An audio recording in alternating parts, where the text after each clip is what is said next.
In the previous lesson, I gave you an introduction to templating and working with handlebars.js. But now I want to take a look at a real-world application where we will pull in a Twitter feed, maybe everyone that searches for Tuts Plus Premium.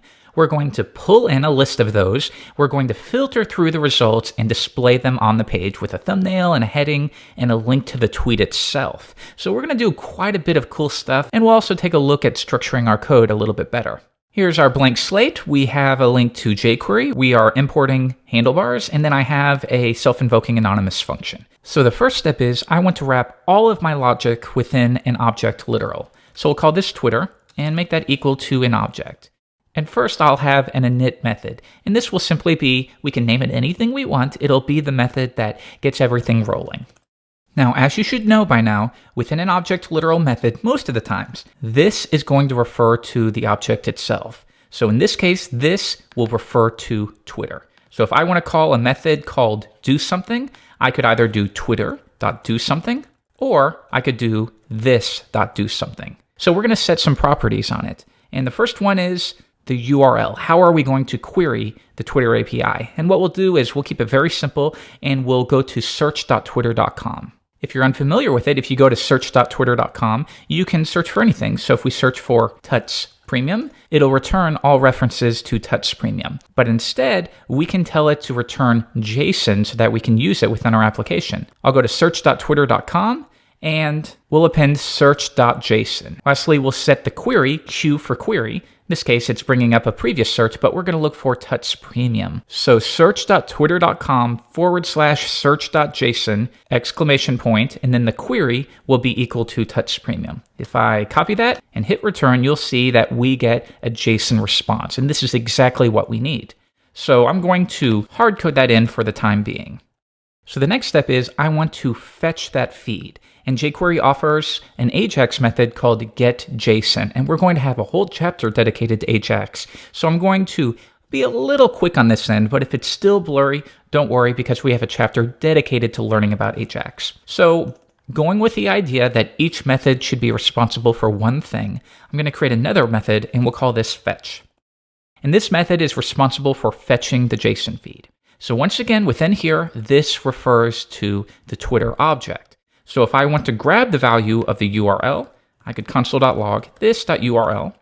We'll call the method fetch. And when I view this in the browser, the fetch method will be called once I trigger twitter.init, that is. And then we will log this URL. Let's make sure it's working. I go to the console, and sure enough, there it is. All right, so now we're making good progress. We have nice organization for our little project. So we'll begin by using a new method called getJSON. And that means we are going to fetch a JSON feed. Now, normally you will be working locally, but there will be times when you want to make cross-domain requests, and you'll find that there's a lot of issues related to that, but there's also a lot of ways to get around it. So we'll begin by pasting in the URL. What are we getting JSON for? Well, we're going to query this URL. That's going to return a JSON response, and then we'll execute a callback function, and that JSON response, or all of this right here, will represent within, and we'll call it data. But you can call it anything. If you want to change it to JSON, anything like that. Next, I'll simply console.log data so that we can see what we're working with. But if I go to Chrome, you're going to see this, and this may confuse you. XML HTTP request cannot load, and the reason is origin null is not allowed by access control allow origin. It's essentially saying for security reasons, you can't make cross-domain AJAX requests. But there is such a thing as JSONP. And again, I don't want to go over this too much in this lesson because we'll have a chapter dedicated to it. But for now, Twitter and Jquery make this pretty easy. Twitter can accept a callback, so we can say and callback equals an anonymous function essentially, and that will be dynamically created. And then it should work. So I don't want you to worry too much about why that's the case, because again, I want to teach you that in a full lesson. But for now, just accept that we can pass an anonymous function that will be triggered when we grab the feed. And that way, this will refer to our anonymous function. All right, so now let's open up this object, and you can see this is a set of the results. We have our query, we have our results. So notice though that what we really want is stored within, in our case, data.results. Or if we called this JSON, it would be JSON.results. So now let's change that to data.results. One more time, and now we have an array of objects, and each object is going to contain information about the tweet that mentions Tuts Premium. So you can see we have access to the profile image URL, and if we view that, you'll see it looks like just some kind of grass, but that's their thumbnail. We can also reference the tweet itself, and we can see I scored 76% on the Tuts Premium quiz. And then we also have the user, in this case, Opalarium. All right, so now that we have everything, why don't we filter this down so that it's easy to work with? An easy way to do that is to use jQuery.map.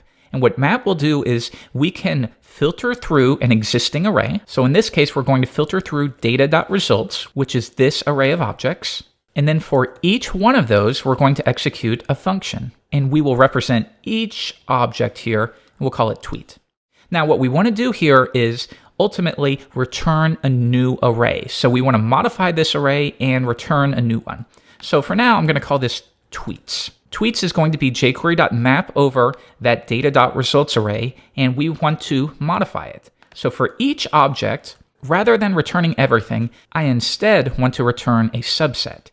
So we'll say return an object, and we will reference tweet, and let's figure out everything we want from here. I definitely want from user. So I'll grab tweet from user, and we will store that within a property called author. Next, I certainly want the tweet itself, and we know we can reference that using tweet.text. We'll call that tweet.text. Next, we want the thumbnail, and we know we can reference profile image URL.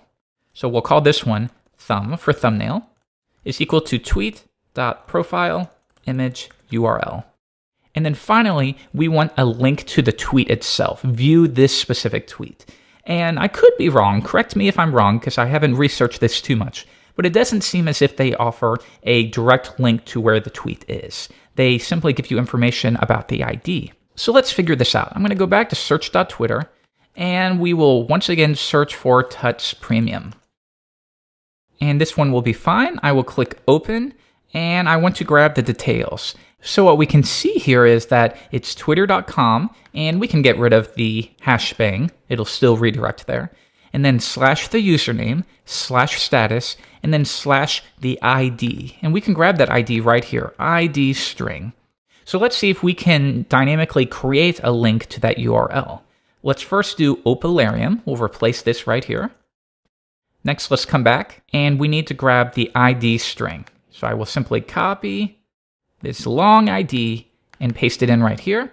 And now we have a link to that specific tweet. So knowing this, it's very easy to build up a URL. We'll call it URL, and that will be equal to http twitter.com/, then we need the username, tweet.fromUser, then /status, and then finally that ID. And we know we can reference that with ID_str, tweet.ID_str.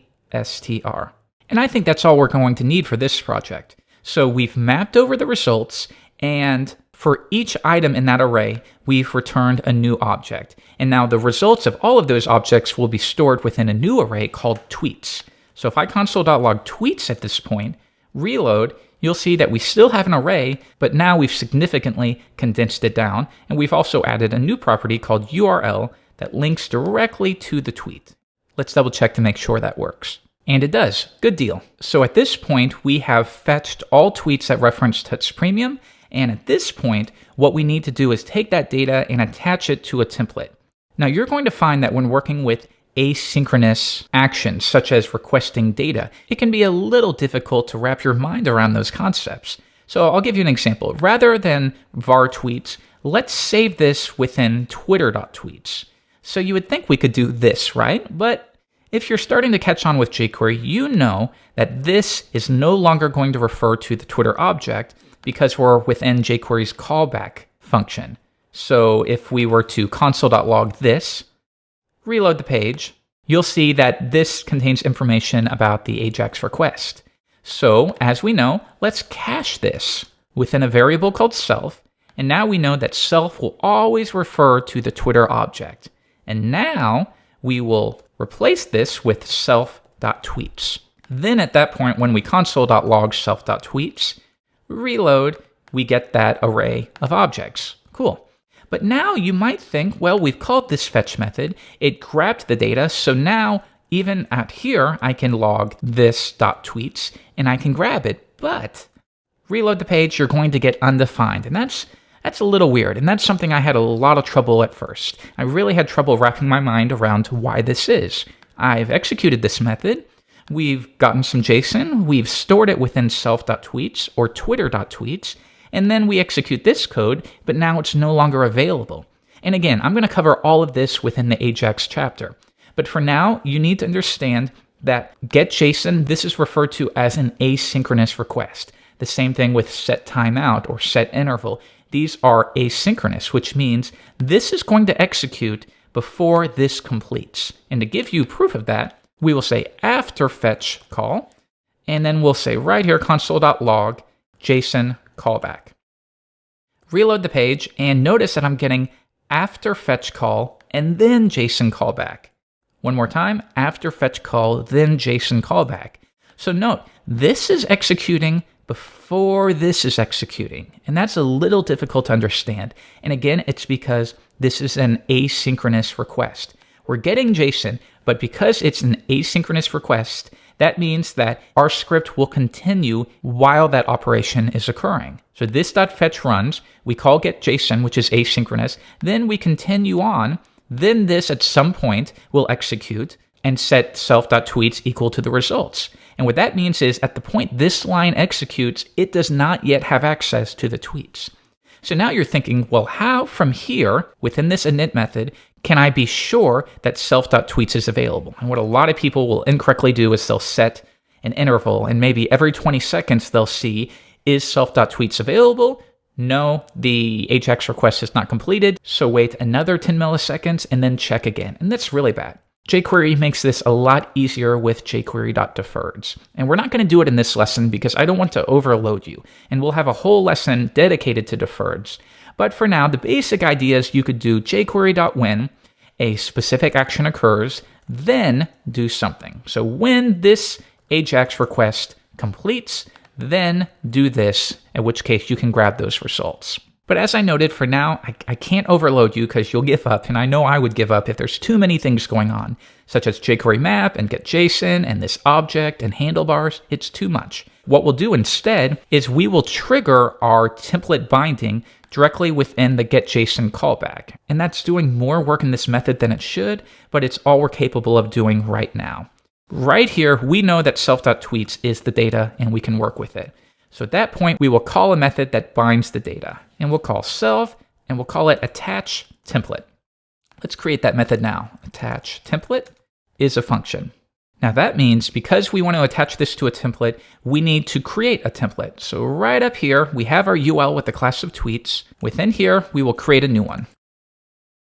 For now, we'll call it tweets template. And within here, let's get started. We are going to have a list item. Next, we want an image that will be the user's thumbnail. So image source. Now the alt text will be the name of the author. And notice that I'm getting that value right here. This is what we have access to within that template. Author, tweet, thumb, and URL. So we have the author, the source will be thumb, and the tweet itself will be stored within a paragraph. And that will be tweet. Because we come down, we're grabbing this right here. Tweet.text will be stored there. Now we also want to link to the tweet. So let's wrap that paragraph entirely within an anchor tag. And the href of the anchor tag will be the URL property that we dynamically created. But as you'll remember, what is being returned is an array of objects. And we discussed this in the last lesson. To filter through an array of objects, we can say for each item in the array, then create a list item. And then we'll close out our each statement. All right, our template is all set up. I'm going to store a reference to the template within the init method. We'll expand this out so we have some more room. And we'll say this.template equals, and now we have our first concern. We could definitely do this, tweet template. And that would be fine for small projects. That really isn't a problem. But I want you to start wrapping your mind around the idea that the more you attach your data to the DOM and the DOM structure, the more that it becomes dependent upon that structure. So you have your JavaScript. To break this code at this point, all I have to do is change the ID of this script to template, and now that will no longer work because we have this DOM access. So with that in mind, why don't we see if we can set it up so that within this object, we're not specifically referencing anything from the DOM. Those are going to be passed in to us. Okay, well with that in mind, why don't we accept a config object? And that will be where we store our settings. Then we will set this.template equal to config.template. So that means now when we call twitter.init, we pass an object. And among other things, for now, we'll set template equals to tweets template. Now, the benefits of this may not be immediately apparent to you, but they're definitely there. We call the init method and we pass in any properties that are specifically related to the DOM. And that way, this code here will always work no matter what the DOM structure is. If somebody changes it, like here to template, whoever's using it only needs to update it right here and they're good. They don't need to do anything else. They don't need to dig into this script wherever it might be located. They simply update the config object that they pass. So for now, we call this tweets template, I believe. I'll update that. Then this init method executes. Config is now equal to this object. And we create a new property on the object called template and make it equal to config.template. There are some other ways we could do this. We could keep the config as an object and do jquery.extend like we learned. But for now, let's not do this. Let's make it really easy to use. And the next thing we need is a reference to the container. Where is the tweets container? And that's UL with the class of tweets. So this .container, again, we could do this, but then we're so dependent upon the DOM. Let's update it down here. Container, UL, tweets, just like that. Now we can update this, get rid of the DOM access, and do config.container. Now we're ready to bind our data to the template. And we know that when we executed the callback function for getJSON, we set a property on the object, self.tweets equal to the data. So we know that within here, we can access that by doing console.log this.tweets. Let's make sure that works. Reload the page, and sure enough, we do have access to that array of objects. All right, so now this is the perfect place to bind the data to our template. If you need help with this, you can go back to the last lesson where we discussed handlebars a little more in depth. But for now, we'll say handlebars, the new global object that was created when we imported this script, and we will compile. And if you'll remember, compile wants a reference to the HTML for our template. So right down here, we were just storing a reference to the script node. I'm going to update that to .html. Now, if I come back, we can reference this.template, which is the exact same thing as saying tweets template. Same thing, but now we're not having to hard code that in. So at this point, template is equal to a new function that we can execute, and this function will want to accept the context, which is the data that we're binding to it, which was this.tweets. So now that function is going to return the modified HTML. Let's check that out. And now you can see we have all of those where we've updated the attributes as we need. So the last step is simply to append that to the container. And we know that we set this.container. That property is equal to the UL with a class of tweets. So now I can simply say this.container.append the results of this operation. Reload the page and check it out. Pretty neat, right? So now let's do some really quick styling. At the very top within style tags, we will say the body. Let's set a width of 600 pixels on it and center it on the page. Reload. That looks better. And the next step is the UL. Let's remove those bullets. And on the list items, let's just add some breathing room at the bottom. There we go.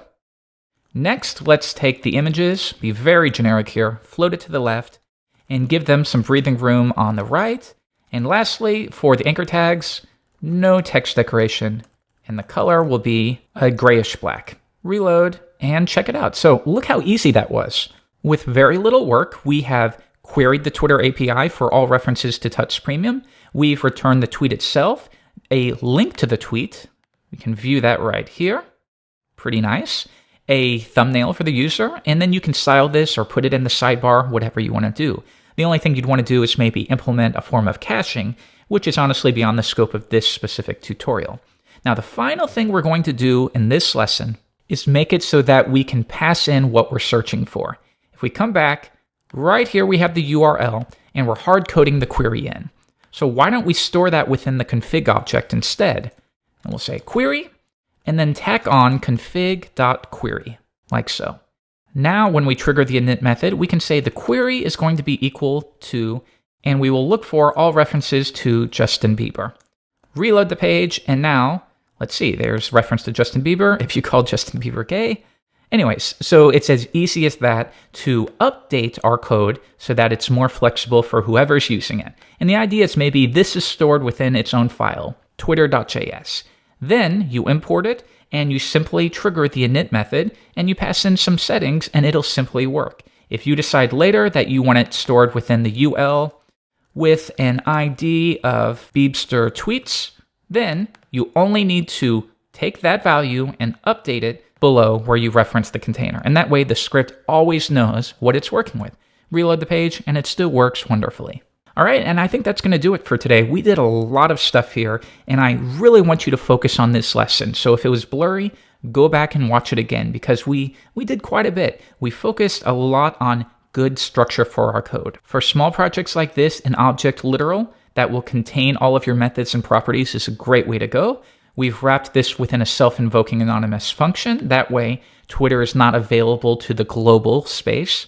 And we've set up configuration options. We've learned how to query the Twitter API. You've had a crash course in working with the getJSON method, which you'll learn about a little bit more. Now, if you wanted to take this further, and we will, we would want to take this out and learn how to use Jquery deferreds so that we don't have to make the fetch method handle way more than it needs to. You'll find with a lot of projects, because the author doesn't know how to use Jquery deferreds, they end up storing all of their logic within the getJSON callback function because they don't know how to access it and they don't know how to deal with these asynchronous requests and when self.tweets will be available and when it will not. So when you want to learn more about that, wait until the jquery.deferred lesson in this course. I'll see you later. Bye.